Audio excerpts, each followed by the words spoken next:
Welcome to stock vesting channel. இன்றைக்கி நம்ம Asian paints பற்றி பார்க்க போகிறோம். இந்த ஸ்டாக்கில் ஒரு 30% ப்ராஃபிட் ஆப்பர்ச்சுனிட்டி இருக்குது. இது எப்படின்றத நம்ம இன்றைக்கி பார்க்கலாம். இந்த ஸ்டாக் பற்றி ரொம்ப நாளாக பேசணும்னு நினச்சிட்டு இருந்தேன். இது ஒரு நல்ல ஆப்பர்ச்சுனிட்டி வந்திருக்கு. இன்றைக்கி டைம் கிடச்சிருக்கு. இதை பற்றி பார்க்கலாம். நம்ம இதனுடைய ஃபண்டமெண்டல்ஸ் பற்றி பார்க்க வேண்டிய அவசியம் இல்லை, எல்லாருக்கும் தெரியும் ஏஷியன் பெயிண்ட்ஸ் பற்றி. பட் டெக்னிக்கலாக கடந்த ஒரு 3 வருஷமாக இதை நான் அனலைஸ் பண்ணியிருக்கேன். அந்த அனாலிசிஸை உங்களோட நான் ஷேர் பண்ணிக்க போகிறேன். வாங்க சார்ட்டில் போய் எப்படி இருக்குது அப்படின்றத பார்க்கலாம். ஏஷியன் பெயிண்ட்ஸோடைய வீக்லி சார்ட்டில் இருக்கும். இங்கே பார்த்தீங்கன்னா கடந்த மே 21 இன்றைக்கி 24 ஆகஸ்டில் இருக்கும். இந்த 3 வருஷமாக இந்த ஸ்டாக் இந்த 2 ரேஞ்சுக்குள்ளே தான் இருக்குது. அதாவது 2660 3550 இந்த ரேஞ்ச், கிட்டத்தட்ட ஒரு 33%. இந்த 30 to 33% இந்த ரேஞ்சுக்குள்ளே தான் இந்த ஸ்டாக் மேலே போயிட்டு கீழே வர்றது. இந்த மாதிரி ஒரு ஸ்விங் ட்ரேடுக்கு ஒரு சூப்பரான ஒரு ஆப்பர்ச்சுனிட்டியை க்ரியேட் பண்ணிகிட்ருக்கு. இப்போ நம்ம என்ன சொல்லலாம்னா, இந்த 3 வருஷமாக இந்த ரேஞ்ச் பவுண்டில் ட்ரேட் ஆகிறதுனால இது இந்த இடத்துல கன்சாலிடேஷன் நடந்துட்டுருக்கு அப்படின்னு கூட நம்ம வச்சுக்கலாம். ஏன்னு கேட்டிங்கன்னா, இதனோட கடந்த காலம் பார்த்திங்கன்னா ஏஷியன் பெயிண்ட்ஸ் ஒரு மந்த்லியில் போடுறோம் பாருங்கள், சூப்பரான வளர்ச்சி, அபாரமாக ஒரு எக்ஸ்பெனென்ஷியல் க்ரோத் வந்துட்டு அப்படியே மேலே இப்போ பாருங்கள் இந்த இடத்துல அப்படியே ட்ராவல் ஆகிட்டுருக்கு. இந்த ரேஞ்சுக்குள்ளேயே ட்ராவல் ஆகிட்டுருக்கு. நல்ல மேல் நோக்கி வந்தது, இப்போ சைட்வேஸில் போயிட்டுருக்கு கடந்த 3 வருஷமாக. ஸோ 3 வருஷமாக இப்படி மந்த்லி சார்ட்டில் போடுறேன். இப்போ பாருங்கள் இந்த 3 இயர்ஸாக பார்த்தீங்கன்னா உங்களுக்கு இந்த ரேஞ்ச் பவுண்டுக்குள்ளே தான் இது போயிட்டு வந்துட்டுருக்கு. சரிங்களா? வீக்லியில் போட்டவங்க நல்லாவே தெரியும். நான் திரும்ப வீக்லிக்கே போகிறேன். சரி, ஸோ இப்படி பார்க்கும்பொழுது நமக்கு இந்த ப்ரைஸ் ஜோன் 3550 ஒரு ஸ்ட்ராங் ரெசிஸ்டன்ஸாக இருந்திருக்கு. அதே மாதிரி 2660 ரேஞ்ச் உங்களுக்கு சப்போர்ட் கொடுத்துருக்கு. மே 21 ஆரம்பித்தது, திரும்பி போயிட்டு கீழே இப்படி இருக்குது.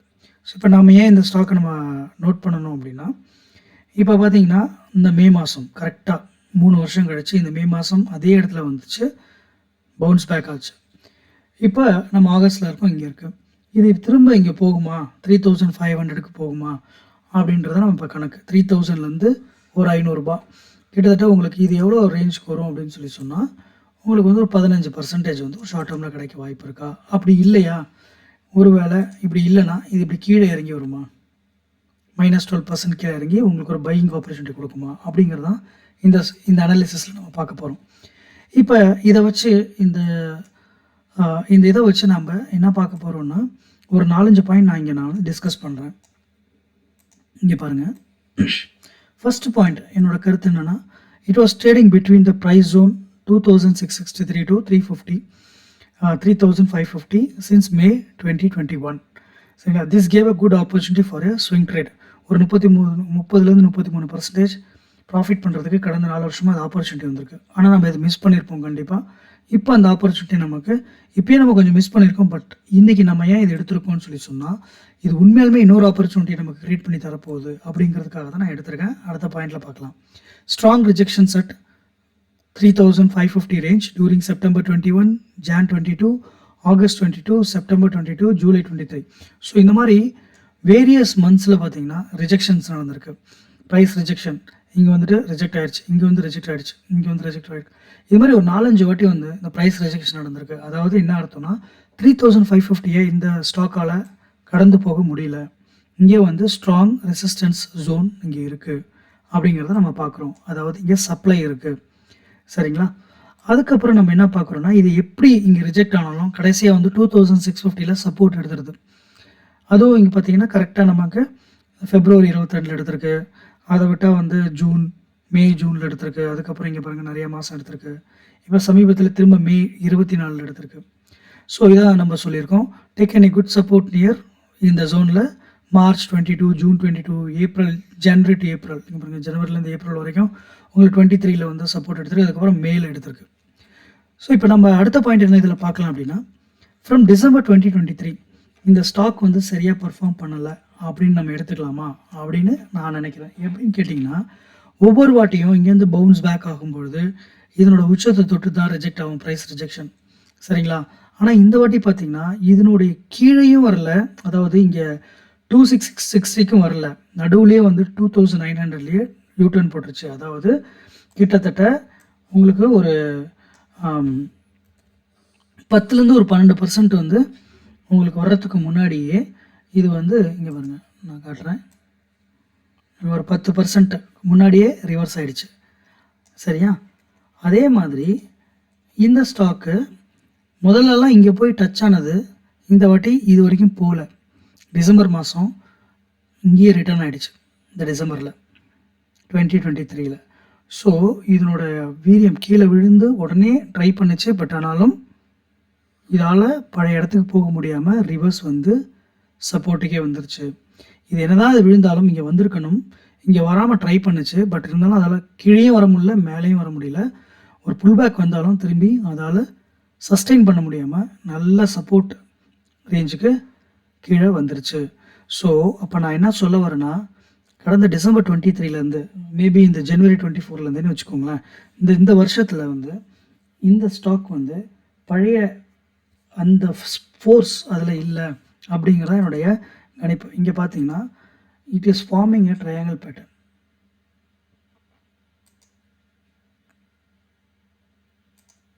பாருங்க, இது வரைக்கும் இந்த மேலே இந்த டாட்டட் லைன்ஸில் போய் தொட்டுட்டு வந்தது. இந்த வாட்டி அங்கே தொடாமல் இது ஒரு பேட்டர்ன் வந்து ஃபார்ம் பண்ணுது. ஒரு triangle, down sided triangle pattern வந்து ஃபார்ம் பண்ணுது. அதுதான் நான் இப்போ வந்து இங்கே சொல்லியிருக்கேன். This shows the stock is weak from December 23 till today. It forms a downside triangle pattern. Unless it breaks out the triangle pattern, it won't touch the resistance zone அப்படின்னு சொல்லியிருக்கேன். இந்த ட்ரையாங்கிள் பேட்டர்னை, இந்த லைனை உடைக்கும் பொழுது தான் இது திரும்ப மேலே போகும். இதை உடைக்காத பட்சத்தில் திரும்ப இங்கே வந்து ரெசிஸ்டன்ஸ் ஆகி இங்கே ரிஜெக்ட் ஆகி திரும்ப கீழே வரும். அதாவது உங்களுக்கு இப்படி வந்து இப்படி போயிட்டு இப்படி வந்து இப்படி போயிட்டு இப்படி வர்றதுக்கு வாய்ப்பு இருக்குது. சரிங்களா? இதுதான் நம்மளுடைய கெஸ்ஸிங். அப்படி வராமல் இப்படி இந்த இதை உடைக்கும் பட்சத்தில் தான் இது மேலே போகும். அது இங்கே உடைக்கலாம், இங்கே உடைக்கலாம், இங்கே வேணால் உடைக்கலாம். ஸோ நம்ம என்ன கெஸ் பண்ணுறோன்னா, இந்த இடத்துக்கு வந்து சப்போர்ட், இந்த இடத்துல வந்து ப்ரைஸ் ரிஜெக்ட் ஆச்சுன்னா திரும்ப கீழே வரும். கீழே வந்துச்சுன்னா நமக்கு வந்து ஒரு பையிங் ஆப்பர்ச்சுனிட்டி. அப்படி பையிங் ஆப்பர்ச்சுனிட்டி கிடச்சிதுன்னா நமக்கு வந்து இங்கேருந்து ஒரு பையிங் ஆப்பர்ச்சுனிட்டி பிட்வீன் 2600 2800 இந்த ரேஞ்சுக்குள்ளே அக்யூமுலேட் பண்ண ஆரம்பிச்சோன்னு சொன்னால் டவுன் த லைன் ஒரு 3 to 6 monthஸில் உங்களுக்கு 30% வந்து இந்த ஏஷியன் பெயிண்ட்ஸில் கிடைக்க உங்களுக்கு வாய்ப்பு இருக்குது. சரிங்களா? இதுதான் நம்ம வந்து சொல்கிறோம், ஒரு ஆப்பர்ச்சுனிட்டி க்ரியேட் ஆகிறதுக்கு முன்னாடியே நம்ம இந்த ஸ்டாக்கை வந்து எடுத்து பேசிட்டோம். லெட் சப்போஸ் இது வந்து இங்கே இந்த ட்ரையாங்கிள் பேட்டர்னை பிரேக் பண்ணி இங்கே போகும் பட்சத்தில் இங்கே போச்சுன்னா உங்களுக்கு ஒரு 10% தான் மேலே போகும். அதாவது இங்கே ஆல்ரெடி இது வந்து 3200 ரேஞ்சில் இருக்குது. மேலே ஒரு 300 ரூபா போகும், கிட்டத்தட்ட 10%. ஒரு 10% மேலே போனாலும் திரும்பி இந்த ஸ்ட்ராங் ரெசிஸ்டன்ஸ் ஜோனில் ப்ரைஸ் ரிஜெக்ட் ஆகும் பட்சத்தில் திரும்ப கீழே வரும். பட் என்னுடைய கணிப்பு என்னென்னா, considering the global market situation, இன்னைக்கு டேட்டுக்கு நமக்கு இருக்கிற மார்க்கெட் சிச்சுவேஷனுக்கு, குளோபல் சிச்சுவேஷன் உங்களுக்கு நல்லா தெரியும். 3-4 விஷயம் இருக்குது. ஒன்று வந்து யூஎஸ்லேயும் வந்து மார்க்கெட் டவுன், மெயினாக வந்து ஜப்பானில் வந்து சரியான கிராஷ். நம்மக்கிட்ட வந்து ஒரு சின்ன ஒரு 2 to 3% தான் மார்க்கெட் டவுன் ஆகிருக்கு. பெரிய கிராஷ், ஒரு புல் பேக்காக இருக்கிறதுக்கு வாய்ப்பு இருக்குது. பட் ஆனால் வந்து ஜப்பானில் சரியில்லை, யூஎஸ்லேயும் ரெசெஷன் மாதிரி தெரியுது. பெரிய ஆளுங்கள்லாம் ஸ்டாக்ஸ் விற்றுட்ருக்காங்க, எஃப்ஐஎஸ் விற்றுக்கிட்டே தான் இருக்கிறாங்க. ஸோ இந்த மாதிரி டேட்டாஸ் வச்சு பார்க்குறதையும் ப்ளஸ் ஈரான் இஸ்ரேல் வார் இது என்ன மாதிரி போய் முடியும் அப்படின்னு நமக்கு தெரியாது. இதெல்லாம் ஒரு குளோபல் சிச்சுவேஷன் நான் சொல்கிறேன். இதெல்லாம் கன்சிடர் பண்ணால் ப்ரைஸ் இன்னும் கொஞ்சம் கீழே வரதுக்கு வாய்ப்பு தான் நிறையா இருக்கிறது வழியா, மேலே போகிறதுக்கான வாய்ப்பு இன்றைக்கி ரேட்டுக்கு ஒரு அட்லீஸ்ட் ஒரு வீக்குக்கு கொஞ்சம் கம்மி. அதனால் என்னோடய கெஸ் என்னென்னா, இந்த ட்ரையாங்கிள் பேட்டர்னை வந்து இந்த ஸ்டாக் உடைக்குமா அப்படிங்கிறது நமக்கு ஒரு இன்னும் 2 to 3 டேஸில் தெரிஞ்சிடும். இது பிரேக் ஆகலைன்னா இங்கே டச் எடுத்துகிட்டு திரும்ப கீழே வரும். அப்படி வரும் பட்சத்தில் நம்ம இங்கே வந்து ஒரு சூப்பரான ஒரு பையிங் ஆப்பர்ச்சுனிட்டி இருக்குது. அப்படி இல்லைனா இங்கேயே கூட நம்ம we can start accumulating just concentrating on the 10% profit. அப்படி இல்லைனா கொஞ்சம் வெயிட் பண்ணுங்கள். ஏன்னா இது வந்து கீழேயும் வரலாம். இப்போ ஒருத்தவங்க இங்கே வாங்கிட்டு திரும்ப கீழே வந்துச்சுன்னா 15% மேலே கீழே வரும். ஸோ அவங்க லாஸில் உட்காந்துருப்பாங்க, அவங்களால ஏற்றுக்க முடியாது. ஸோ அதனால் வெயிட் அண்ட் வாட்ச் அப்படிங்கிறது தான் என்னுடைய ஸ்டாண்டாக இருக்கும் இங்கே. ஸோ இதை நான் ரிமூவ் பண்ணிடுறேன். ஸோ இப்படி தான் வந்து இதை நான் வந்து அனலைஸ் பண்ணியிருக்கேன். அதனால தான் நான் சொல்கிறேன், considering the current global situation there are chances is may come down to the support zone and create buying opportunity. இங்கே வந்துச்சுன்னா உங்களுக்கு பையிங் ஆப்பர்ச்சுனிட்டி இருக்குது. So buy zone is between 2663 to 2820. நம்ம டார்கெட் எங்கே செட் பண்ணலான்னா, ஃபஸ்ட்டு டார்கெட் வந்து 3050 அந்த range. இந்த இந்த இந்த இங்கே பாருங்கள், இந்த இந்த ஜோன் தான் உங்களுக்கு வந்து 3050. திரும்ப இங்கே கீழே வந்துச்சுன்னா இங்கேருந்து இந்த இடத்துலேயே விற்கலாம் ஒரு 10%. இல்லைனா ஃபுல் டார்கெட் வந்து 30%. ஸோ இங்கே வாங்கிட்டோன்னு சொல்லி சொன்னால் இந்த ரேஞ்சுக்குள்ளே உங்களுக்கு எப்போ வேணாலும் எடுத்துக்கலாம், provided if you are crossing this limit 10% தாண்டிங்கன்னா ஒரு நல்ல ப்ராஃபிட் உங்களுக்கு காத்திருக்கு. பட் இங்கே நீங்கள் லாங் டேர்ம் இன்வெஸ்டர், ஏன்னா ஏஷியன் பெயிண்ட்ஸ் வந்து ஃபண்டமெண்டலி வெரி ஸ்ட்ராங் கம்பெனி. ஒரு இன்னும் ஃப்யூச்சரில் இதனோட ப்ரைஸ் நல்லா ஏறதுக்கான வாய்ப்பு நிறையா இருக்குது. சில பேர் வந்து கம்மி ப்ரைஸ்லேருந்து இதை அக்குமுலேட் பண்ணிகிட்டே வந்திருப்பாங்க. அவங்களுக்கெல்லாம் வந்து பார்த்திங்கன்னா கடந்த ஒரு 4 வருஷமாக பெரிய ப்ராஃபிட் இருந்திருக்காது. அதாவது அவங்க போர்ட்ஃபோலியோவில் ஃபார் எக்ஸாம்பிள் நான் ஒரு 10 வருஷமாக இந்த ஸ்டாக், இல்லை ஒரு 7-8 வருஷமாக இந்த ஸ்டாக் வச்சுருக்கேன்னு வச்சுக்கோங்க, அக்யூமுலேட் பண்ணி வச்சுருக்கேன். கடந்த 3 இயர்ஸாக பார்த்தீங்கன்னா அதனுடைய போர்ட்ஃபோலியோ வேல்யூ வந்து அதனுடைய ஸ்டாக்கோடைய வேல்யூ ஒரு 30%குள்ளே ஃப்ளோட் ஆகிட்டே இருந்திருக்கும். சரிங்களா? ஸோ ஸ்விங் ட்ரேட் பண்ணவங்களுக்கு ப்ராஃபிட் பண்ணிகிட்டே இருந்திருப்பாங்க. லாங் டேர்மாக ஸ்டே ஆகிட்டு இருக்கவங்களுக்கு இந்த சிச்சுவேஷன் இருந்திருக்கும் 4 வருஷமாக. இது இன்னும் எவ்வளோ நாளைக்கு இது கண்டினியூ ஆகும் நமக்கு தெரியாது. சரிங்களா? ஸோ அப்போ ஒரு லாங் டேர்ம் இன்வெஸ்டர் எப்போல்லாம் அவங்க வந்து அக்யூமுலேட் பண்ணி வச்சுக்கணுன்னா, இந்த ஜோன், இந்த 2600 ஜோனுக்கு எப்பப்பெல்லாம் வருதோ அப்பப்பெல்லாம் ஒரு பையிங் ஆப்பர்ச்சுனிட்டி வரும். அப்பப்பெல்லாம் கொஞ்சம் வாங்கி வச்சுக்கலாம். ஏன்னா அவங்க டார்கெட் வந்து ஒரு லாங் டேர்ம் இன்வெஸ்டருக்கு வந்து இந்த 20% 30% அவங்க பார்க்க மாட்டாங்க. They want to build wealth. ஓகேவா? அவங்க வந்து கீப் ஆன் இன்வெஸ்டிங். அவங்க இந்த 3000 பார்க்க மாட்டாங்க. இந்த இது வந்து ஒரு 6000 7000 10,000 போகிறது கூட வாய்ப்பு இருக்குது அப்படின்ற மாதிரி அவங்க நினச்சிருப்பாங்க. ஸோ அதனால் அவங்களோட பயணம் வேறு. ஸ்விங் ட்ரேட் பண்ணுறவங்களுக்கு இது ஒரு ஷார்ட் டேர்மில் ஒரு 2-3 மந்த்ஸில் வந்து உங்களுக்கு ஒரு 30% கிடைக்கிறதுக்கு ஏஷியன் பெயிண்ட் நல்ல வாய்ப்பு. இல்லை நான் இவ்வளோ நாள் ஏஷியன் பெயிண்ட் வாங்கணும்னு நினச்சேன், என்னால் வாங்க முடியல, கம்மி தான் வச்சுருக்கேன், அதை இன்னும் கொஞ்சம் அதிகப்படுத்தணும் அப்படின்னு நினைக்கிறவங்களுக்கும் இது ஒரு நல்ல பையிங் ஆப்பர்ச்சுனிட்டி தான் இந்த ஜோன். லெட் சப்போஸ் இன்னொரு விதியை நான் சொல்லிடுறேன், அதை நான் போடலை, ஏன்னா அது நமக்கு தெரியாது. லெட் சப்போஸ் நிஃப்டி வந்து ஒரு 20,000 பாயிண்ட்டு கீழே இறங்குதுன்னு வச்சுக்கோங்க, அது ஒரு கிராஷாக இருக்கிறது வாய்ப்பு இருக்குது. அந்த மாதிரி சுச்சுவேஷன் வந்துச்சுன்னா இந்த ஸ்டாக் இந்த ரேஞ்சையும் உடைச்சிட்டு உங்களுக்கு கிட்டத்தட்ட 1900 அந்த ரேஞ்சுக்கு வரதுக்கு வாய்ப்பு இருக்குது. நான் ஒரு ஹைப்போதெட்டிக்கல் சிச்சுவேஷன் தான் சொல்கிறேன், வரும் அப்படின்னு நான் சொல்ல வரல. இதுதான் நமக்கான ஜோன். பட் லெட் சப்போஸ் ஒரு கிராஷ் வந்துச்சு, மார்க்கெட் வந்து 20,000 கீழே போகுது அப்படின்னா இதுவும் வந்து இறங்க வாய்ப்பு இருக்குது. அப்போ வந்து ஒரு 1900 வரைக்கும் இந்த ஸ்டாக் கீழே வர்றதுக்கு நிறைய வாய்ப்புகள் இருக்குது. ஓகேவா? அது இந்த வருஷத்துக்குள்ளே வர்றதுக்கும் வாய்ப்பு இருக்குது. ஆனால் நான் அதை வந்து சஜஸ்ட் பண்ணலை. இன்றைக்கி டேட்டுக்கு இந்த சிச்சுவேஷனுக்கு இந்த ஸ்டாக் இப்படி தான் இருக்குது. இங்கே வந்து ப்ரைஸ் ரிஜெக்ஷனுக்கு வாய்ப்பே கொடுக்காம ஒரு டவுன் ட்ரெண்டில் தான் இந்த வருஷம் ஃபுல்லாக இருக்குது, ஜனவரியிலேருந்து. அதை வச்சு நான் சொல்கிறேன், இது அப்படியே குறைஞ்சி வரும். அப்போ நம்ம இங்கே வாங்கிக்கலாம்.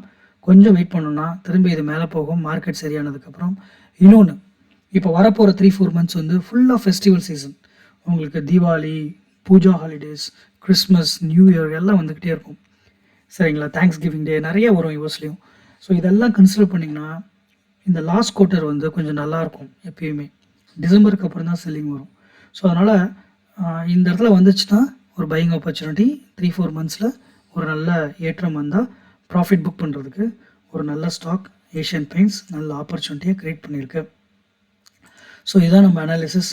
இது வந்து நீங்கள் உங்கள் சொந்த அனாலிசிஸ் பண்ணுங்கள். உங்களுடைய கமெண்ட்ஸை நீங்கள் வந்து பதிவு பண்ணுங்கள். இதில் நான் சொன்னதில் ஏதாவது தவறு இருந்தால் சுட்டி காட்டுங்க, திருத்திக்கலாம். உங்களுடைய பார்வை என்ன அப்படிங்கிறதையும் நீங்கள் சொல்லுங்கள். இதுதான் என்னோடய பார்வை. இது வந்து உங்களுக்கு பயனுள்ளதாக இருக்கும்னு நான் நம்புகிறேன்.